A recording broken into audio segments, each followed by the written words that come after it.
Nagtatanong po, Boss Bayet, Idol Bayet,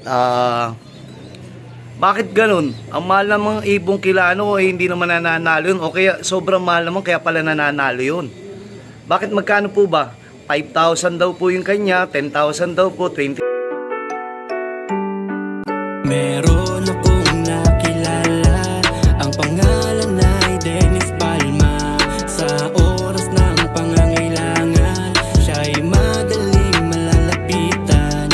Sa mundo ng kalapatiran, ang ibon niya'y maaasahan. Nagbigyan na natin si Miss Basco, pero kay Daddy Basco naman siya ngayon. Si Miss Basco, yung anak niya recently, Katbalogan Daybird. Naglabas po yung anak niya, Katbalogan Daybird. Tapos, champion po yun.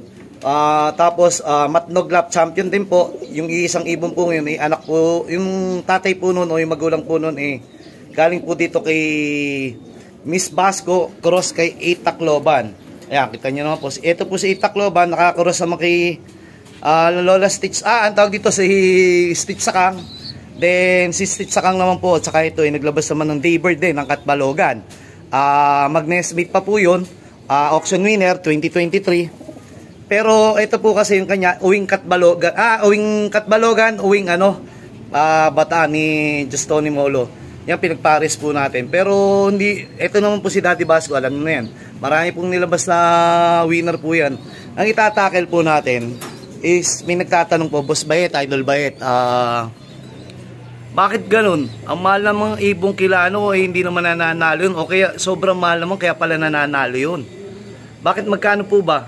5,000 daw po yung kanya, 10,000 daw po, 25,000, 30,000. Abi ko po, ganito po kasimple yan. Kayo po maglipad. Ang katanungan po kasi dito sa paglilipad, gaano kahabang panahon ang iuubos nyo bago nyo matuklasan yung family of foundation o family of winner o family ng consistent. Plus factor, pinakabigyan yung respeto, paano po yung oras na gustong-gusto po nila yung ginagawa nila. Parang tulad ko po, gustong-gusto ko po itong ganito, kahit nakakapagod, kahit nga pagod po tayo sa kung anong ginawa natin, nagluto pero pagdating ng kalapati, nababawasan yung pagod natin o mas lumalakas pa tayo.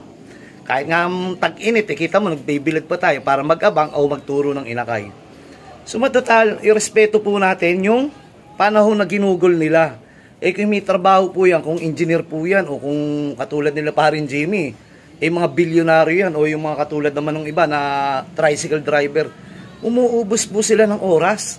Imbis ipapasada po nila, imbis nakikita kagad po sila ng mas maganda, mas tinutuon po nila yung atensyon nila doon sa pag-iibon. Yun po ang dapat irespeto natin.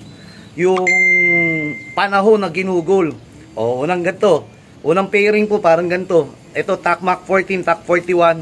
Anak po siya ni Takmak 14, Tak 41. Overall ko po ito ng 2021. 7 trophy po na kamit nito kasabihin ng isa kong yung isa na maanim. Yung kapatid din po nito, nag-lap winner. Kaso kung nakauwi ang kapatid nito, mas maganda yung resulta. Ba't natin kinikwento? O pati yung kapatid niya, Basco natin 2018, Tacloban natin yung pamangkin nito 2018. Ano pa ba? Basta marami. Sila Tak 15, Tacloban natin 2015, si Mr. Calbayog. Sumatotal, panahon po ang ginugugol natin. Yung materialis nga po, bibili nyo na lang Hindi po binibenta yung panahon.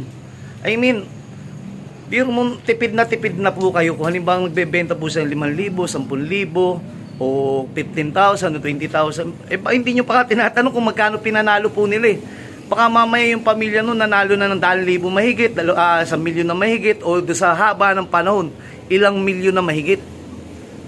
Plus factor pa po dun, wag na po natin yung pera-pera. Ito pong ganito, kala nyo madali itong ganito maglinis. Po, masakit na hilig, di ba ito? Po, napakahirap niyan. Pero baliwala yung hirap niyan. Yung iba nalinis na natin. Po, kahapon meron po paiba-iba kasi monitor po tayo pag bagong clutch. Katulad yan, bagong clutch. Nililinis po natin todo hanggang ma-sunrock sa natin katulad nung dun. Yun po yung sinasabi na hindi naman po nabibilang ng pera yung pagod, pero siyempre, respeto doon sa nag-aalaga. Doon naman po sa mga parang mga busy o nasa ibang bansa, magkano po pasahod nila dyan sa tao nila. Plus pa po yung mga maintenance pa po niyan.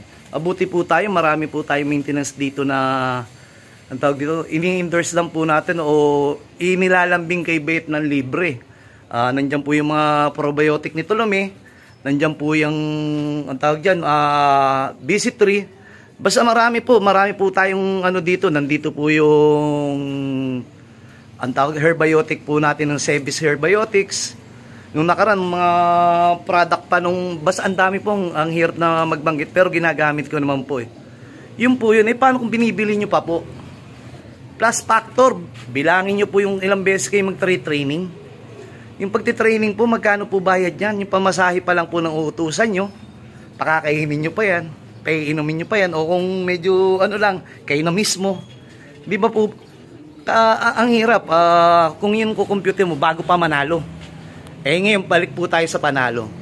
Yung pagiging consistent ng pamilya, siyempre doon na pumapasok na, mahal pa ba sa 5,000 yan? Mahal pa ba sa 10,000 yan? Itanong muna kung anong ginawa ng nanay. Anong ginawa ng tatay? Anong ginawa ng kapatid o ng pamilya niya? Hibaling natalo. Basta inilabang ka ng dulo. Pero, dapat sa buong panahon nila, meron man lang lulusot doon. Ibig sabihin, yung consistent, ba't nang tinatawag na consistent? O, alam ba, natalo ka sa loop mo o nanalo ka sa loop mo. May nanalo pa rin sa ibang loop na dugong bait o dugong kung ano man, kung kanino man. Ganon din po sa, yung pagiging consistency, hindi naman basta sa iyo lang o sa ibang loop Pag yung ibon mo magaling lang po sa loop mo, ay ikaw magaling. Tapos plus factor na rin uli. Tawag dito yung ibon nyo. Pero pagka yung ibon nyo po hindi nananalo sa ibang loop, siguro may kulang. Siguro kulang sa pakisamahan, kulang sa kwentuhan, kulang sa detalye na tulungan nyo o magkwentuhan po kayo o magtanungan po kayo para magka-idea, matuto rin po yung kumukuha sa atin. Mamaya po natin itutuloy. Tatapusin ko muna yung paglilinis ko dahil magpapapawis pa rin ako. Naglakad pa lang po ako kanina. Kailangan po din natin magpakondisyon tulad po ng mga ibon natin. Sige po. What's up mga kasubis? Yun mga kasubis, balik po tayo. Ibalik natin katanungan na Boss Bait. Ang mahal naman nun. Ang mahal naman yan. O kaya bakit ganun sila magpreso? Ang hirap po kasi sa atin, unang-una, sana i-respeto po natin yung presyo nila. Tapos, pangalawa, isipin nyo po, panahon po ang kanilang inubos yan o kinugol. At tulad po nito, ito si Takmak 14. Pamilya po to ng 8 magkakapatid na nanalo. Yung po brother niya, 8 magkakapatid. Ito, half brother pa siya. Kasama nung isa ni Tatay Basco, half brother sila. Pero naglalabas din ng Basco Batanes, ito naglalabas din ng 6 overall Babuyan Island winner. At dito nang galing yung inbreed Takmak 14, Tak 41, complete lacking Pangasinan to uwing, ang tawag dito, Calbayog uwing Pangasinan. Ilang kilometro ho yun? 600 plus kilometers. Ngayon balik tayo. Ngayon napakasarap na nga, di ba po? Bago po kayong makatuklas sa isang pamilya, bibili muna po kayo sa mga, yung budget mo na sinasabi nyo. Ano yan, Jollibee o ano. Hindi po natin tinatawaran yung budget meal. Meron naman talaga mura magbenta. Gawa nga lang po naman na, siguro sabi nila hindi pa sikat, pero yung katotohanan, pag lagi po kayo nananalo, akala nyo hindi po kayo sikat.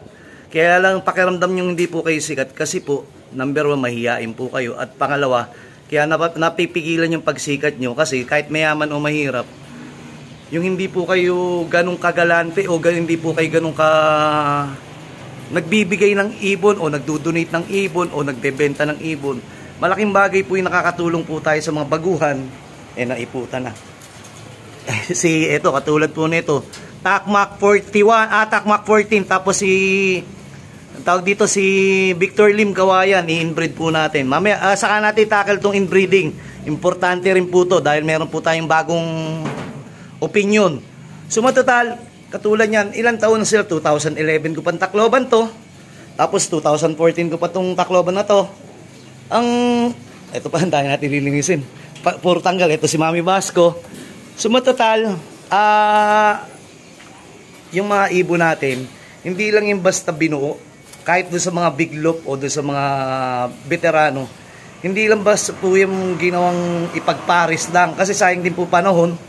Ito po si Mami Basco. Sayang din po yung panahon kung basta-basta lang tayo magpapares. Sayang din po yung panahon kung siyempre, unang-una, paano ka makikilala sa larangan ng pag-iibon kung basta-basta na lang nating i-prepara o gagawin yung pairing. Tulad po nito, si Philippines, saka si 6 times Barcelona Cross 8 overall. Ito po, naglabas po ng 8 linggo na nanalo. Hindi ko po matutuklas yan o hindi ko matutuklasan yan kung hindi po natin pinaubaya o naglambing tayo kay Enrique Ulampong. Libre po yan. Siyempre, may Diyos naman po tayo. Pag maganda po yung lambing natin sa kapwa, binabalikan tayo po ng magandang resulta. Yan po, dyan po ako bumabase o dyan po kayo tumingin muna bago magtanong po. Ang mahal naman po niyan. Ang binabayaran nyo po dito yung kasiyahan nyo. Di ba po? Baka mamaya malaman nyo kung gaano nila na, ilang panahon po nila na, ubasa, dekada nila na tinuklas sa dire-diretso. Biro nyo kayo, bibili na lang. Sila gumastos ng panahon. Pagpasensyahan nyo po ako, galing din po ako sa ganyan, namamahalan. Sino po bang hindi? Ang hirap-hirap kumita ng pera. Po, ito inbreed po ni Victor Lim Kawayan, saka si Takmak 14. Tignan nyo, may puyo na, dokling pa.